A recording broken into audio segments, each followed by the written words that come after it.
My name is Lila. I am 64 years old. For 42 years, I stood beside my husband Walter through everything. We raised two children together, built a home, and sacrificed more than I can count. Last week, I was standing in front of my refrigerator holding a Father's Day card I had bought for Walter. That is when my phone rang. It was my daughter Denise. She told me I was not welcome at her Father's Day dinner. Only Walter was invited, not me. Before we dive into what happened next, I would love to know where you are watching from today. Drop your city or country in the comments below.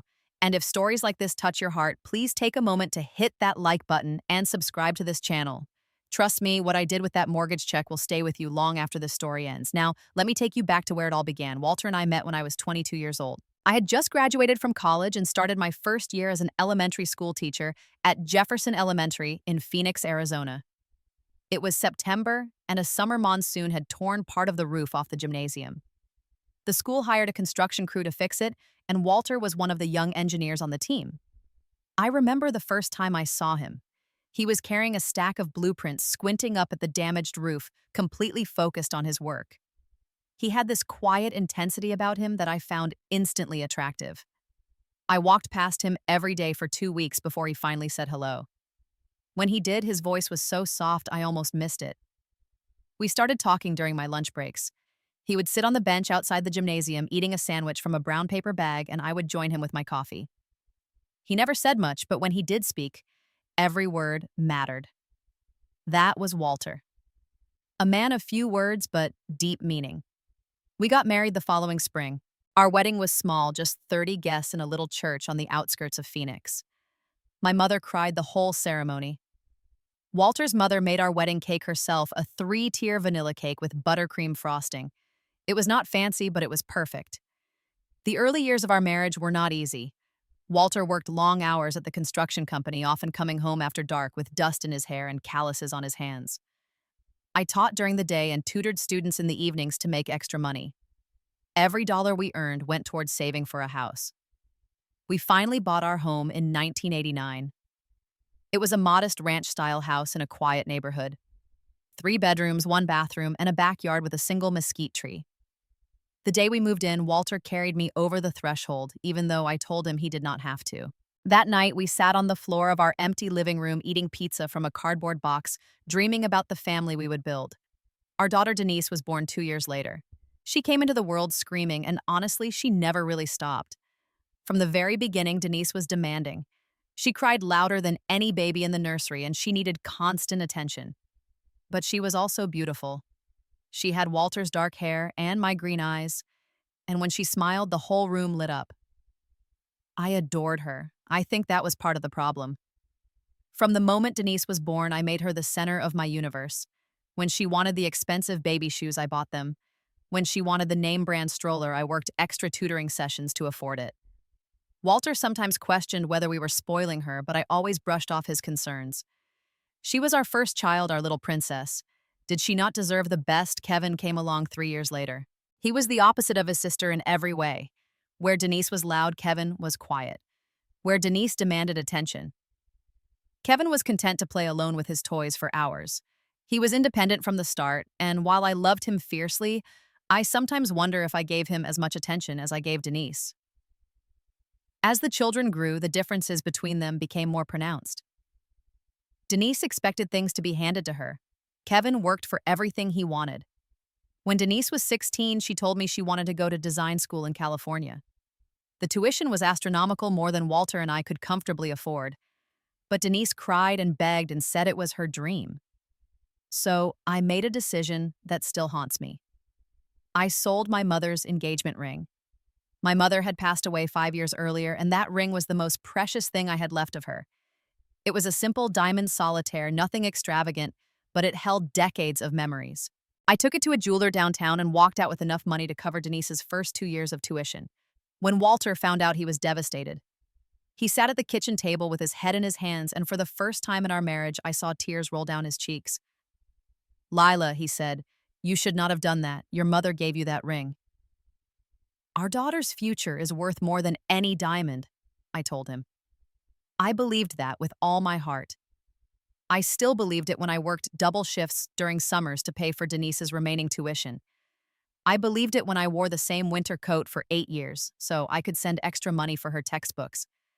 I believed it when I passed on a promotion to become assistant principal because it would have meant longer hours away from supporting my children. Meanwhile, Kevin was quietly making his own way. He applied for scholarships, got accepted to a state university, and worked part-time jobs throughout college to pay for what financial aid did not cover. I helped him when I could, but the truth was, most of our resources were going to Denise. I did not see it at the time, but I was creating an imbalance that would eventually tear our family apart. Denise graduated from design school and built a career as an interior designer. She married Greg, a sales manager at a car dealership, and for a while, everything seemed perfect. They had 2 children, Amber and Jason, and bought a beautiful 4-bedroom house in one of the nicest neighborhoods in Phoenix. Then 5 years ago, everything changed. Denise called me one evening sobbing into the phone. Greg's company had restructured and his salary had been cut significantly. They could not afford their mortgage payment anymore. They were going to lose the house. "Mom, please," she cried. "The kids love this neighborhood. They have friends here. I cannot uproot them." I talked to Walter that night. We sat at the kitchen table looking at our finances, trying to figure out how we could help. We had saved carefully for retirement, nothing extravagant, but enough to live comfortably. If we helped Denise with her mortgage, it would mean giving up nearly half of our monthly income. Walter was hesitant. "Lila, we worked our whole lives for this security. What about our own future?" But I could not say no to my daughter. I never could. So we started paying Denise's mortgage. $2,800 every single month for 5 years. During those 5 years, I stopped buying new clothes. Walter put off replacing his broken reading glasses. We canceled the trip to the Grand Canyon we had been planning for decades. We skipped anniversary dinners and birthday celebrations. We told ourselves it was only temporary, that Denise and Greg would get back on their feet soon. But 5 years passed and nothing changed. Greg got raises, Denise's business grew. They went on vacations, bought new cars, renovated their kitchen. And still every month we sent that check. I never complained. I never asked for recognition. I just kept giving because that is what mothers do. Or so I thought. The first sign that something was wrong came about a year ago. I noticed that Denise was calling me less frequently. We used to talk every day, sometimes multiple times a day.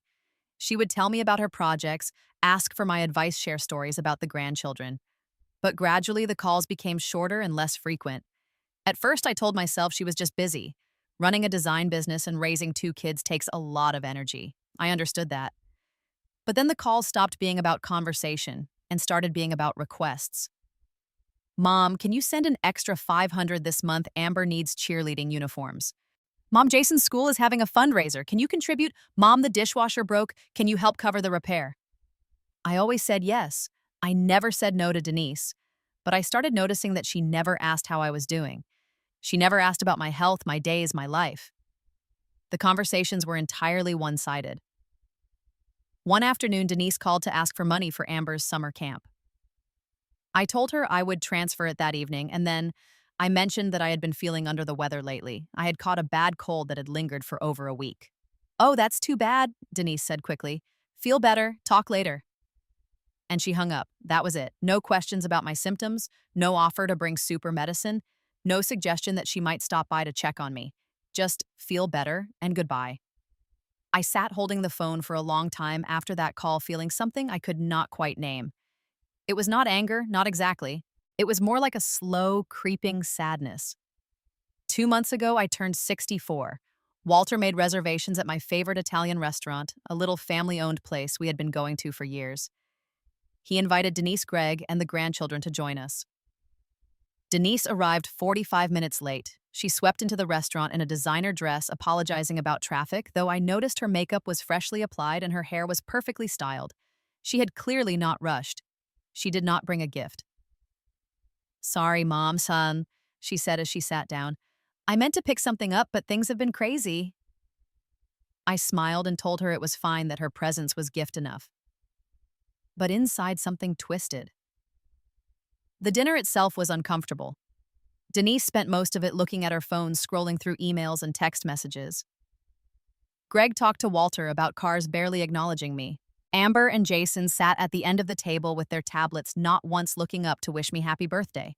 When the waiter brought out a small cake with candles, I made a wish and blew them out.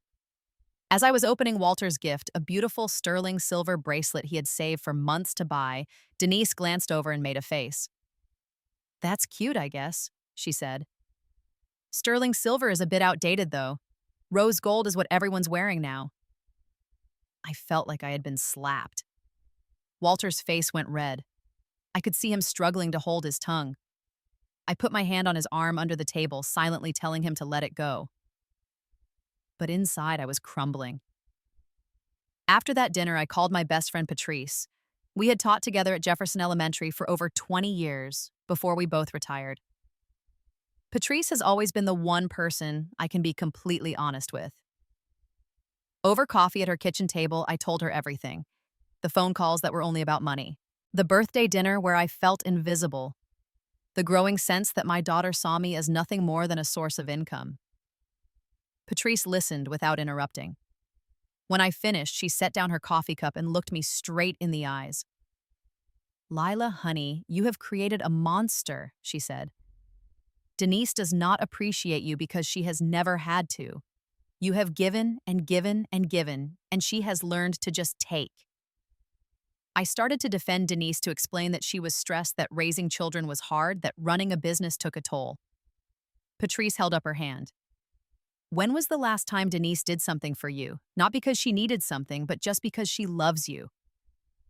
I opened my mouth to answer, but nothing came out. I tried to think of a single example from the past 5 years. A single gesture, a single act of kindness, a single moment when Denise had put me first. I could not think of one. "You and Walter are paying her mortgage while she treats you like an ATM machine," Patrice said. "That is not love. That is exploitation."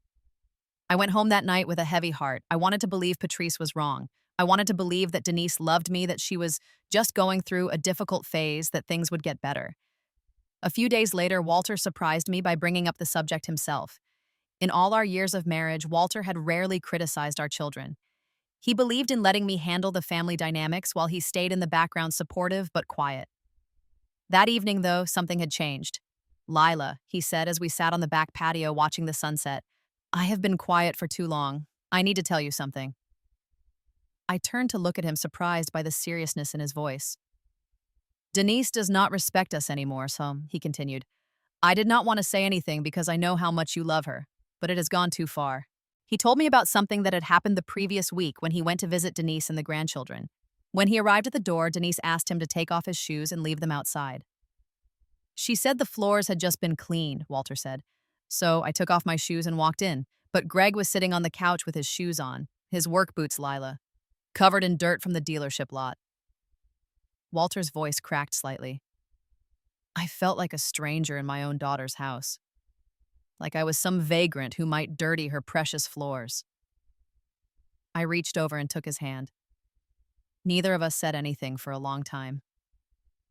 We just sat there, two people who had given everything to their daughter, realizing that everything might not have been enough. The next 2 weeks were tense. I found myself analyzing every interaction with Denise, looking for signs of the disrespect that Walter and Patrice had pointed out. And once I started looking, I could not stop seeing it. When Denise texted, it was always a request. When she called, it was always to ask for something. When I tried to have a real conversation with her, she cut me off with excuses about being busy. Then came the phone call about Father's Day. It was 2 weeks before the holiday when Denise called with what she described as exciting news. "Mom, I'm planning a big Father's Day dinner for Dad," she said, her voice bright with enthusiasm. "I'm going to do the whole thing at my place. Nice dinner decorations, the works." My heart lifted. This sounded wonderful. A family celebration, everyone together. "That sounds lovely," I said. "What can I bring?" "I could make my potato salad, the one your father loves." There was a pause on the other end of the line. When Denise spoke again, her tone had shifted. "Actually, about that," she said slowly. "I was thinking this could be a special bonding time for Dad and the grandkids. You know, something intimate." I did not understand what she was saying. Intimate? What do you mean? Denise sighed as if I was being deliberately dense. "I mean, I thought it could be just Dad, me, Greg, and the kids this year without everyone else." The words hit me like a physical blow. Everyone else, Denise, I am your mother. I am the only other person. I know, Mom, but Dad never gets one-on-one time with us. You are always there. This year, I want to give him something different. I stood in my kitchen phone pressed to my ear, trying to process what my daughter was telling me. She wanted her father at her Father's Day dinner, but not me. Not his wife of 42 years. You want me to stay home on Father's Day while my husband goes to your dinner? I asked, my voice barely above a whisper.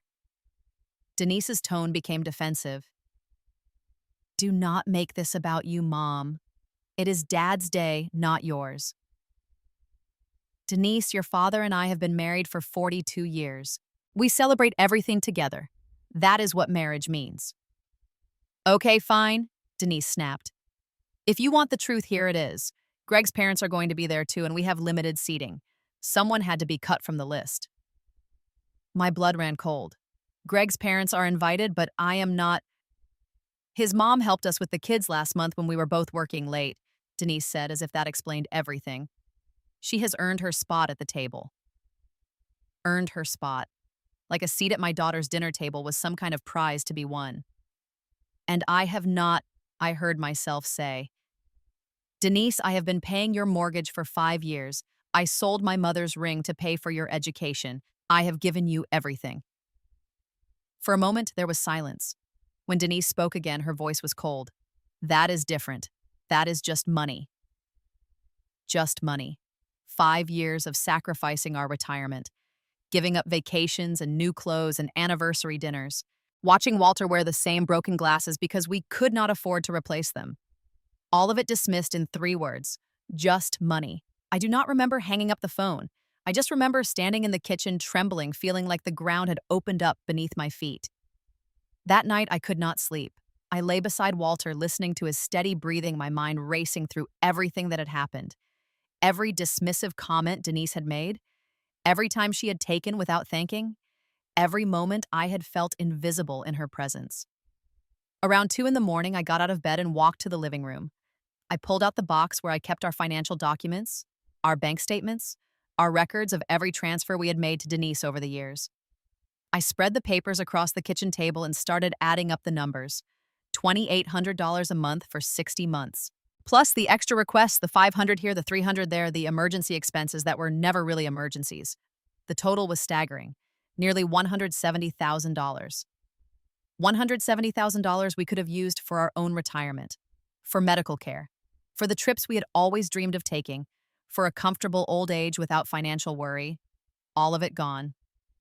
And in return, we had received a daughter who thought her mother was not worth a seat at the dinner table.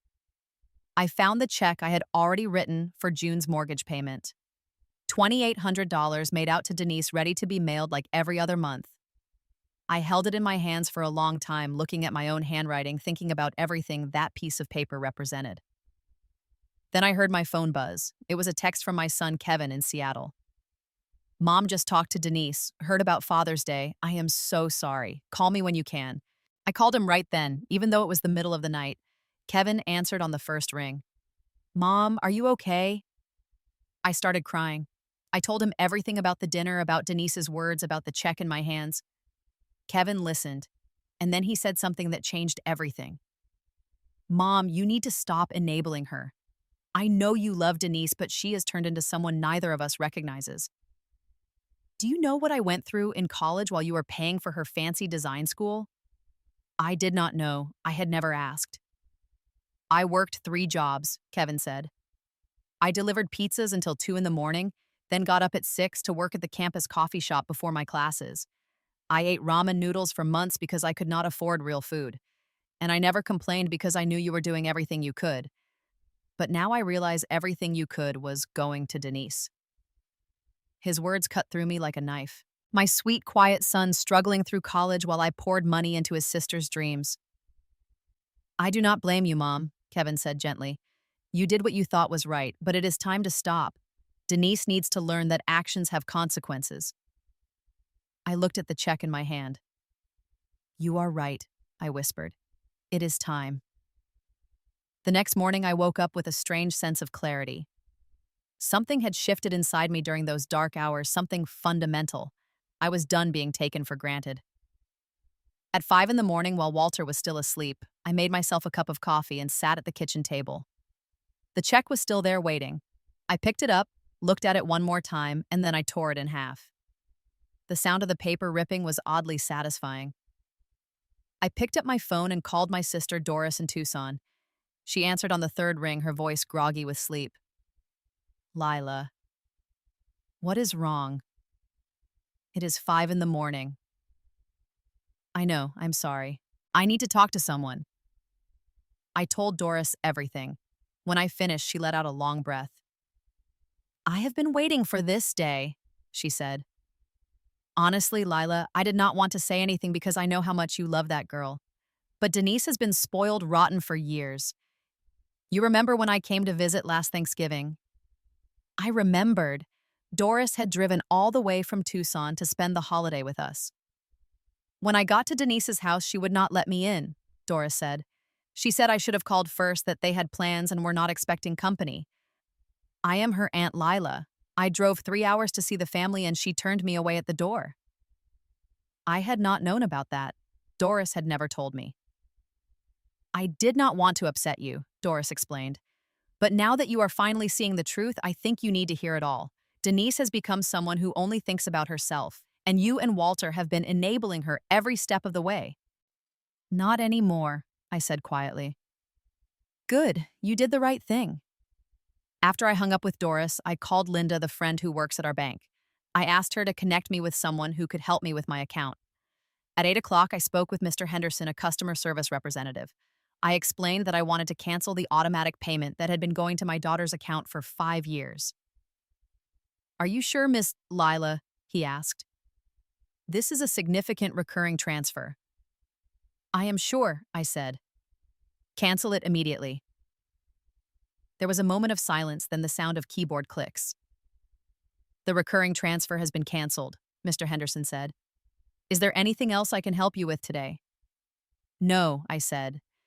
That is all I needed. I hung up feeling lighter than I had in years. When Walter woke up, I showed him the torn check and told him what I had done. He sat at the kitchen table looking at the 2 halves of paper, not saying anything for a long time. You stopped the payments? He finally asked. I did. All of them. We are done, Walter. He looked up at me and I saw tears in his eyes. But they were not tears of sadness, they were tears of relief. I should have supported you doing this years ago, he said. I was a coward. I let you carry this burden alone. We both carried it, I said. But now we can set it down. He stood up and wrapped his arms around me. We stood there in the kitchen, holding each other, feeling the weight of 5 years finally lifting from our shoulders. That afternoon, I called Kevin back to tell him what I had done. He was proud of me, and hearing that meant more than I can express. Then I called Patrice, who cheered so loudly I had to hold the phone away from my ear. Finally, she said. Finally, you are putting yourself first. I did not tell Denise. Not yet. I wanted her to find out on her own, to experience the consequences of her choices without any warning. Part of me felt guilty about that, but a larger part felt it was only fair. For 2 weeks I waited. I did not call Denise and she did not call me. We went about our lives as if nothing had changed, even though everything had. And then Father's Day arrived. Father's Day morning was beautiful. The Arizona sun was warm but not yet brutal, and the sky was a perfect cloudless blue. I woke up early and made Walter his favorite breakfast, blueberry pancakes with crispy bacon and fresh brewed coffee. We ate together on the back patio, watching the hummingbirds visit the feeder I had hung from the mesquite tree years ago. Walter wore a new shirt. I had bought him, a blue plaid that brought out his eyes. He looked handsome and happy and at peace. This is perfect, he said, reaching across the table to hold my hand. This is all I want for Father's Day. Peace and quiet with you. I smiled. We have earned some peace. After breakfast, I gave Walter his present. It was a watch, not expensive, but handsome. His old watch had stopped working 2 years ago, but we had never replaced it because we were always sending money to Denise. He put it on immediately, admiring it on his wrist. It is perfect, Lila. Thank you. At noon, Kevin called to wish his father a happy Father's Day. We talked on video chat for half an hour, laughing and catching up. Kevin showed us his apartment in Seattle, his new houseplants, his view of the Puget Sound. It felt like he was right there with us. I wish I could be there in person, Kevin said. Next year, Walter promised. We will fly you out. For the first time in years, that promise felt possible. We were no longer draining our savings to pay someone else's bills. At 2 in the afternoon, my phone rang. The screen showed Denise's name. I took a deep breath and answered. Mom. Denise's voice was frantic, higher pitched than usual. Something is wrong. The mortgage payment did not go through. The bank called and said the payment was declined. I kept my voice calm. I know, I canceled it. Silence. Complete stunned silence. What do you mean you canceled it? Denise finally managed. You cannot do that. Actually, I can, I said. It is my money. I can do whatever I want with it. But, Denise sputtered, but we depend on that payment. We will be late on the mortgage. Our credit score will take a hit. Mom, you cannot just… Denise, I interrupted. You told me I was not welcome at your Father's Day dinner. You said Greg's mother had earned her seat at your table, but I had not. You said that 5 years of paying your mortgage was just money. I did not mean… You meant exactly what you said. And now I am doing exactly what I should have done years ago. You and Greg are adults. It is time for you to pay your own bills. Denise started crying. Mom, please, you do not understand. We cannot afford… Then perhaps you should not have bought a house you could not afford, I said. Or taken vacations you could not pay for. Or renovated your kitchen while your parents went without. This is blackmail, Denise hissed.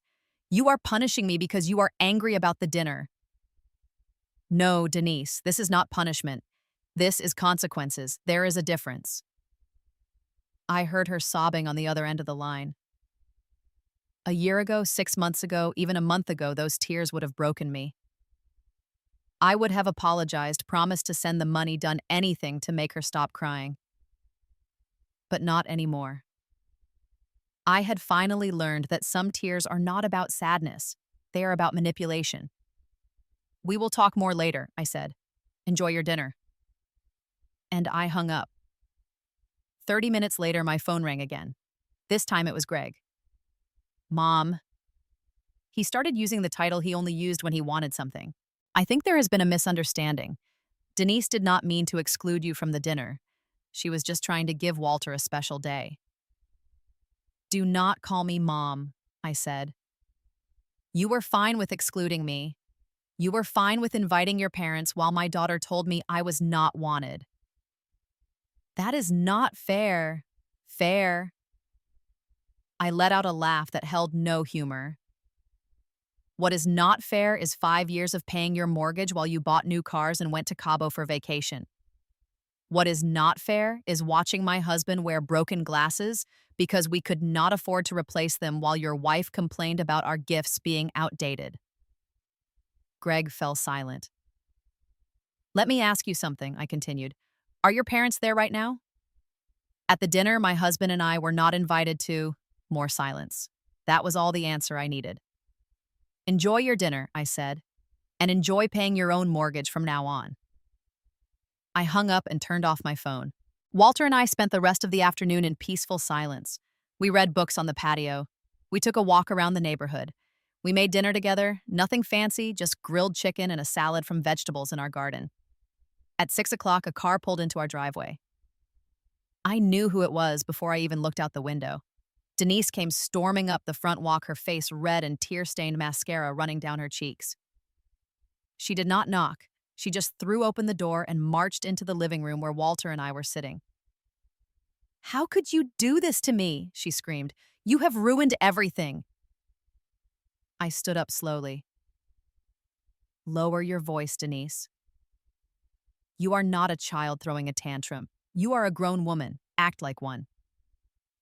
The dinner is ruined, she continued, though her voice dropped slightly. Everyone was asking questions. Greg's parents kept looking at us like we were failures. I had to lie and say there was a banking error. A banking error did not tell me I was not welcome at your table, I said. You did that all on your own. Denise's face crumpled. I did not mean it that way, Mom. I was just trying to what? Replace me with someone more convenient, someone who would not ask questions or have opinions. No, I just. She stopped, unable to finish the sentence. I sat back down and gestured to the chair across from me. Sit down, Denise. It is time we had a real conversation.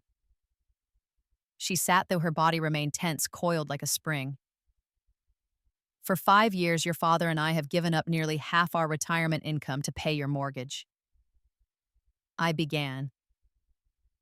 We did it because we love you. Because we wanted to help. Because we thought it was temporary. Denise opened her mouth to speak, but I held up my hand. But somewhere along the way, our help stopped being a gift and started being an expectation. You stopped seeing it as something we were sacrificing and started seeing it as something you deserved, and the more we gave, the less you appreciated it. That is not true. When was the last time you thanked us for that check, Denise? The last time you acknowledged what we were giving up so you could keep your big house and your nice cars? She did not answer. When was the last time you asked how I was doing? Not because you needed something, but because you cared about my life. Still nothing. When was the last time you did something for me, made me dinner, bought me a gift, just called to say you were thinking about me? Denise's eyes dropped to the floor. I cannot remember either, I said quietly, because it has been so long. The room was silent except for the ticking of the clock on the wall. Finally, Denise looked at her father. Dad, say something. Tell her she is being unfair. Walter shook his head slowly. Your mother is right. I should have said this years ago, but I was too afraid of losing you. Now I realize we have already lost you. The daughter we raised would never have treated us this way. Denise looked like she had been slapped. Fresh tears rolled down her cheeks. I do not know when you changed, Walter continued. Maybe it was gradual. Maybe we did not notice because we were too busy trying to help.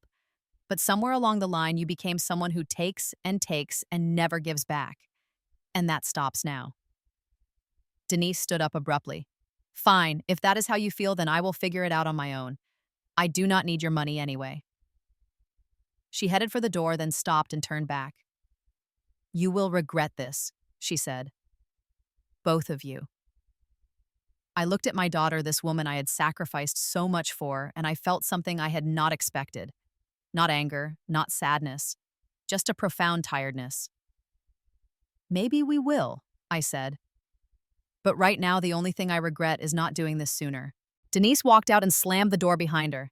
A moment later, I heard her car start and pull away. Walter and I sat in silence for a long time. Then he reached over and took my hand.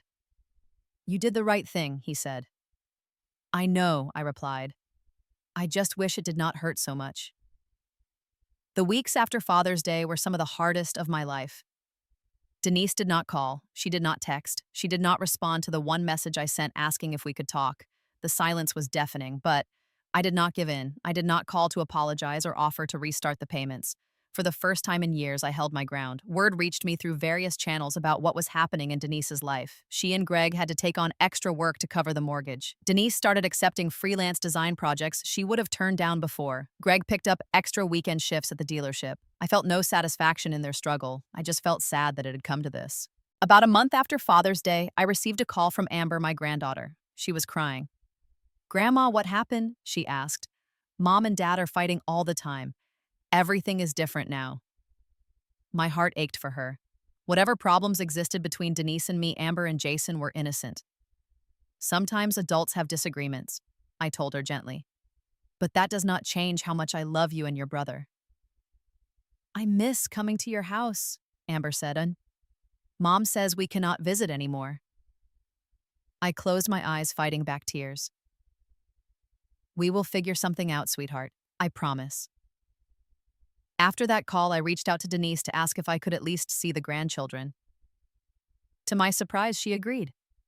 Maybe she was too tired to fight. Maybe she needed the break. Either way, she started dropping Amber and Jason off at our house every other weekend. Those weekends became precious to me. I taught Amber how to bake her grandfather's favorite apple pie. Walter showed Jason how to fix a bicycle chain. We played board games and watched movies and talked about nothing and everything. One afternoon, while we were making cookies together, Amber looked up at me with serious eyes. "Grandma, why does not Mom talk to you anymore?" I put down the rolling pin and knelt so I was at her eye level. "Your mom and I had a disagreement. Sometimes that happens in families, but it does not mean we stopped loving each other. It just means we are working through some difficult feelings. Will it get better?" I thought about the question carefully before answering. "I hope so, sweetheart. I really hope so." 2 months after Father's Day, I received a text from Denise. It was short, just 4 words. "Can we talk, please?" I texted back, "Yes, coffee tomorrow." We met at a small cafe downtown Neutral Territory. I arrived first and ordered tea, my hands trembling slightly as I waited. When Denise walked in, I barely recognized her. She had lost weight, probably from stress. Her hair was pulled back in a simple ponytail instead of the elaborate styles she usually wore. She was dressed in jeans and a plain blouse, no designer labels in sight. She slid into the seat across from me and did not say anything for a long moment. "You look tired," I finally said. She let out a short laugh. "I am exhausted. I never knew." She stopped shaking her head. "Never knew how hard it is. The mortgage, the bills, the constant juggling. I never had to worry about any of it before. You and Dad just took care of it." I sipped my tea, waiting for her to continue. "Greg and I almost split up," she said quietly. "He blamed me for losing your support. I blamed him for not making enough money. We said terrible things to each other." She wiped at her eyes. "We are seeing a counselor now, trying to work through it." "I am sorry you are going through this." I said, and I meant it. Denise really looked at me for the first time in years. "I talked to Kevin last week. He told me about college, about working 3 jobs while I was living it up at design school." I said nothing. I never knew, Mom. Or maybe I knew and I did not want to think about it. I was so focused on myself, on what I wanted, that I never stopped to consider what anyone else was sacrificing. Her voice broke. "I am so sorry. I am sorry for all of it. Not just Father's Day, but everything. The way I treated you, the way I took you for granted, the way I made you feel like you did not matter." Tears were streaming down her face now. "You sold Grandma's ring for me. You gave up your promotion for me. You gave up your retirement for me, and I repaid you by telling you that you were not welcome at my dinner table." I reached across the table and took her hand. "You were my daughter. I would have done anything for you." "I know," she whispered. "That is what makes it so much worse."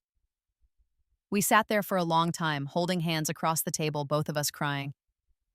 "I am not asking you to start paying again," Denise said finally. "Greg and I are figuring it out. We had to sell the house." My eyes widened. "You sold the house?" She nodded. "We could not afford it anymore. We moved into a condo closer to downtown. It is smaller, but it is ours, really ours." "How are Amber and Jason handling it?" "Better than I expected, actually. Amber says she likes being closer to her school. Jason is just happy as long as he has his video games." I smiled slightly at that. Children are resilient. More resilient than their mother, apparently. We finished our drinks and walked out to the parking lot together. Before we went our separate ways, Denise turned to me. "I know I cannot undo what I did," she said, "but I want to try to make it right. Can we start over? Not from the beginning, but from here?" I looked at my daughter, at the humility in her eyes, at the genuine remorse in her face. And I felt something I had not felt in a long time. Hope. "We can try," I said. "That is all any of us can do." She hugged me, then really hugged me, not the quick, perfunctory embrace she had given me for years, but a real hug that lasted and meant something. When she pulled back, there were fresh tears on her cheeks, but she was smiling. I love you, Mom. I love you too, sweetheart. I always have. She got in her car and drove away. I stood in the parking lot for a moment, feeling the Arizona sun on my face, feeling lighter than I had in years. There was still a long way to go. Trust, once broken, takes time to rebuild. But for the first time in a long time, I believed it was possible. It has been a year since that Father's Day when everything changed. A year of healing, of rebuilding, of learning what family really means. Denise and Greg are still together. The counseling helped, as did the financial reality check. They live in their condo now, paying their own mortgage, making their own way. Denise calls me every week not to ask for money, but just to talk. Sometimes we discuss nothing important at all. Those are my favorite conversations. Last month, I asked her what she was learning from all this. That money does not buy happiness, she said, and that the people who love you are worth more than any house or car or vacation. I had to lose almost everything to figure that out. Better late than never, I told her. She laughed. I guess so. Father's Day came around again this year, and this time things were different. Denise called me a month in advance. Mom, Dad, I want to host Father's Day dinner at our place. Both of you. Please say you will come. We said yes. The dinner was nothing like what it would have been in the big house. The table was smaller. The dishes were simpler. There were no fancy decorations or expensive wine, but it was perfect. Amber read a poem she had written for her grandfather. Jason presented a crayon drawing of the whole family, including Walter and me. Denise served her first attempt at my meatloaf recipe. It was slightly overcooked, but I told her it was delicious. Even Kevin flew in from Seattle to join us. Seeing all my children and grandchildren around the same table, laughing and talking and being together, filled me with a joy I cannot adequately describe. After dinner, while the kids played in the other room, Denise came and sat beside me on the couch. "Thank you for coming," she said. "Thank you for inviting me." She was quiet for a moment, then said, "I know I still have a lot to make up for, but I want you to know that I understand now. I understand what you and Dad sacrificed. I understand what family really means." I put my arm around her and pulled her close the way I used to when she was a little girl. "That is all I ever wanted," I said. "Not the money, not the fancy dinners or the big house, just this, just family." She leaned her head on my shoulder. "I love you, Mom." "I love you too, sweetheart." Walter walked over and sat on my other side. He took my hand and squeezed it gently. No words were needed. After all those years of giving, after all that sacrifice, I finally received the one thing I had always wanted: my family whole and together, grateful for each other. That night, Walter and I drove home under a blanket of stars. The desert air was cool and clean, and the world felt new somehow. "That was a good day," Walter said. "The best," I agreed. We pulled into our driveway and sat for a moment before going inside. "You know," Walter said, "I never thought I would say this, but canceling that check might have been the best thing you ever did." I smiled. "It was not about the money, Walter. It was never about the money." "I know, it was about respect, about boundaries, about teaching Denise that love and obligation are not the same thing." And she finally learned. He nodded. She finally learned. We went inside, made ourselves some tea, and sat on the back patio like we do every evening. The stars were bright overhead, and somewhere in the distance, a coyote howled. "Lila," Walter said quietly, "I just want you to know, you are the strongest person I have ever known." I reached over and held his hand. I had a good partner. We sat there in comfortable silence, two people who had weathered storms and come out stronger on the other side. Two people who had learned that sometimes saying no is the most loving thing you can do. I think about that a lot these days. About all the years I spent saying yes to everything, thinking that was what love required. About how close I came to losing my daughter by giving her too much, by never teaching her the value of what she had. Saying no to that mortgage check was the hardest thing I ever did. But it was also the most important, because sometimes love is not about giving people what they want. It is about giving them what they need. And sometimes what they need is to stand on their own 2 feet.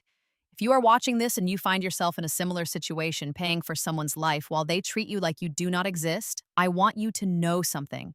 Your love is not measured by your bank account. Your worth is not determined by how much you give away. The people who truly love you will never make you feel like you are only good for what you can provide. You deserve to be valued. You deserve to be respected. You deserve to be seen. And if someone in your life is not giving you those things, it is okay to step back. It is okay to set boundaries. It is okay to say no. I canceled a check that Father's Day, but what I really did was cash in on my own self-worth, and that is priceless. Now I want to hear from you. Have you ever been in a situation where you gave and gave until you had nothing left? Have you had to set boundaries with someone you love?